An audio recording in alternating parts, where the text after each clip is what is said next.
Saat ini Mbak Angel sudah berkarir cukup lama ya di dunia seni. Apa yang harus dirubah ketika memutuskan untuk banting setir ke dunia politik? Pastinya gini, kalau di dunia seni, peran, atau saya di atas panggung atau apa ya, pasti perbedaannya adalah saya memikirkan orang melihatnya ke sini, ini adalah hiburan, entertain gitu. Tapi pada saat saya turun ke masyarakat, saya berdialog dengan mereka, tentunya saya harus meyakinkan apa yang ada di dalam isi kepala saya sehingga mereka juga yakin untuk memilih diri saya gitu. Itu perbedaannya seperti itu. Sejak kapan sih Mbak Angel ini tertarik dengan dunia politik? Saya tertarik awal pada saat pencalonan saya yang sebelumnya. Begitu saya turun, saya pernah gagal pada saat itu, tetapi buat saya dunia politik itu bukan satu kegagalan gitu. Pada saat saya turun, saya bisa merasakan, oh ternyata memang saya harus bersungguh-sungguh, memang saya harus menjalankan ini. Gagal dalam pemilihan itu bukan berarti kita gagal bisa mengabdi kepada masyarakat ya, itu hanya satu keberuntungan saja. Jadi ya buat saya masih banyak cara saya untuk memenangkan periode sekarang ini gitu. Oke. Siapa sih Mbak Angel tokoh politik, boleh dalam dan luar negeri ya, yang menjadi panutan Mbak Angel? Saya harus seperti dia gitu Mbak Angel. Saya sih suka dengan Menteri Kelautan ya. Bu Susi. Bu Susi. Kenapa Mbak Angel? Saya suka karena dia tuh selain gokil, tapi tidak menjaga saya seorang menteri, saya harus gitu, ya jaim gitu. Tapi program dia semuanya luar biasa. Artinya kinerja dia lebih terlihat daripada dia harus mengatur sikap dia gitu. Tapi ya itulah dia gitu. Jadi saya lihat memang dia tidak terlalu formal, tapi luar biasa pemikirannya gitu. Jadi saya bilang asik banget ini gitu. Saya suka sekali Bu Susi gitu. Menjadi politisi dan artis, tentu setiap gerak-geriknya disorot, apalagi artis yang merangkap politisi. Sudah siap Mbak Angel? Saya sebelum terjun ke dunia politisi, artinya memang kita seorang public figure, kita sudah merasakan pahit manisnya tentang pemberitaan diri kita dan segala macam gitu. Jadi buat saya pada saat turun ke dunia politik pun bukan hal yang asing, kita harus menanggapi semua sikut kanan kiri atau pemberitaan yang kadang-kadang bisa mematikan karakter kita ya.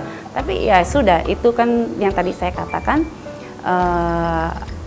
semua bisa kita lewati memang kalau kita punya komitmen yang sangat tinggi dan sangat bisa dijalankan dan bisa kita berikan kepada masyarakat. Artinya gosip-gosip itu bisa kita tepis dengan cara kinerja kita yang betul-betul nyata gitu.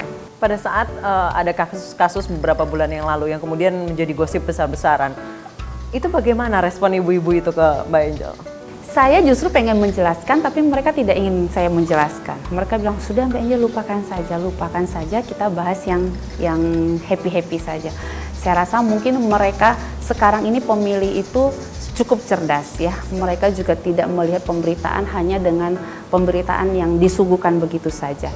Tapi mereka mempelajari, apalagi saya memang ada tim saya yang khusus membuat reka ulang semuanya peristiwa itu, sehingga mereka sendiri memahami, oh seperti ini. Jadi mereka pada saat saya turun, hampir tidak ada orang yang bertanya, kenapa, bagaimana, tidak ada. Mereka cukup pengen saya hibur dan menjelaskan program, lalu foto-foto dengan saya, itu saja. Oh, jadi tanpa Mbak Angel harus klarifikasi, tanpa harus konferensi pers besar-besaran, tidak ada yang bertanya, justru ibu-ibu itu malah mendoakan ya Mbak Angel? Betul, karena salah satu di situ adalah tempat kelahiran lawan saya, yang sehingga mereka juga paham bagaimana karakter mereka dan bagaimana karakter saya.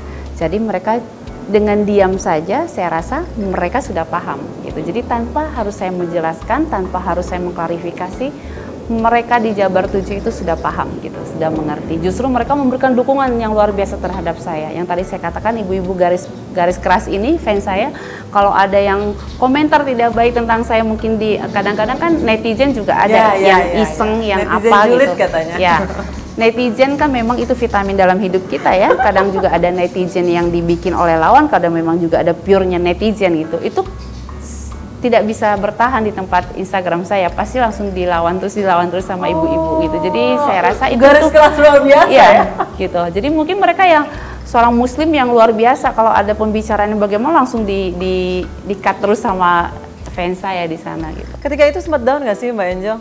Ya ampun, saya sedang menghadapi pemilu legislatif yang harus membersihkan nama saya, mempercantik nama saya, namun justru kena cobaan seperti ini. Sempat down nggak sih Mbak Angel? Pasti ada ya.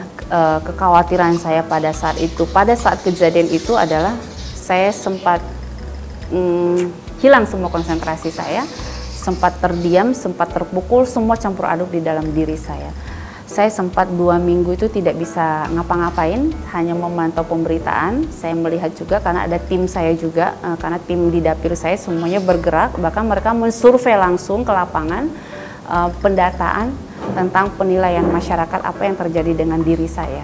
Tapi alhamdulillahnya memang begitu kita ketahui survei itu membangkitkan semangat saya akhirnya, karena tim saya terjun langsung mensurvei apa yang mereka terima gitu, apa yang mereka lihat itu bagaimana tentang diri saya. Tapi ternyata mereka menganggap artis itu biasa, memang punya gosip, sehingga mereka melihat siapa sih lawan saya ini gitu.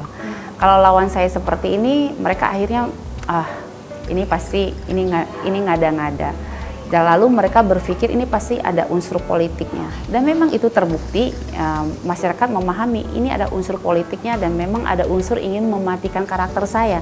Sehingga saya gagal di dalam pencalonan ini. Nah, mereka ketahui seperti itu, mereka tidak terpengaruh. Dan alhamdulillah sampai detik sekarang saya tetap semangat justru gitu.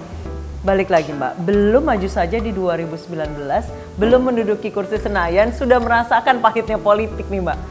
Ya, memang ini yang membuat kita juga harus punya bekal ya. Artinya saya rasa dengan kita sebagai public figure, saya sebagai public figure yang tidak asing lagi dengan pemberitaan, dengan tidak asing lagi dengan apapun yang sudah kita rasakan. Pada saat saya di dunia politik, tentunya itu juga modal untuk saya bisa bertahan, mawas diri gitu, bahwa dunia politik ini memang kita juga harus berhati-hati gitu kan, berhati-hati dalam segala hal gitu. Oke, tadi Mbak Angel sempat menyebutkan segala gosip itu bisa ditangkis dengan kerja nyata. Betul. Salah satunya adalah budidaya hidroponik itu ya Mbak ya. Apa sih yang dilatih kepada masyarakat? Kenapa sih hidroponik gitu? Yang pasti saya memberitahu kepada mereka, program saya ini program nyata, langsung dirasakan oleh masyarakat. Lalu saya memberikan modal kepada mereka, yaitu satu rumah sekisaran 1,7 juta, tapi itu berbentuk bibit, pupuk, dan juga pembinaan. Pembinaan tim saya ini setiap rumah akan dibina, door to door. Ketika itu respon ibu-ibu ya pasti banyak ya, seperti apa sih Mbak Angel? Ya langsung begitu mereka dengar program saya, mereka langsung tertarik. Karena yang mereka tanya adalah siapa pemodalnya? Lalu bagaimana nanti? Lalu bagaimana siapa yang akan membeli? Saya langsung menjawab, karena yang memodali adalah saya sendiri, karena saya sebagai donaturnya. Lalu nanti begitu tumbuh, yang membeli dari PT saya, karena saya pemilik PT Hidroponik Indonesia-nya. Gitu. Nanti setiap turun lagi, begitu kita pembinaan kepada masyarakat, lalu kita kasih pupuk lagi, itu dari tim saya gitu. Begitu sudah dikasih bibitnya, nanti tim saya turun. Kebanyakan yang menjalankan siapa sih Mbak? Ibu-ibu? Banyak, ibu-ibu, bapak-bapak juga banyak, karena bapak-bapak itu menjadi ketua koordinator, mungkin Pak RT dan segala macam itu menjadi ketua koordinator. Karena ketua koordinator pun kita memberikan mereka semangat dan mendapatkan penghasilan juga. Tim koordinator ini kita berikan juga persenan. Selain dia mendapat penghasilan dari penanaman hidroponik ini, sayur yang nanti dia jual ke saya, dia juga mendapat persenan sebagai ketua kelompok. Gitu. Oke, saya jadi penasaran nih, seperti apa sih bentuk taman hidroponik ala Angel Elga ini? Ayo kita yuk lihat. kita langsung aja jalan yuk. Yuk.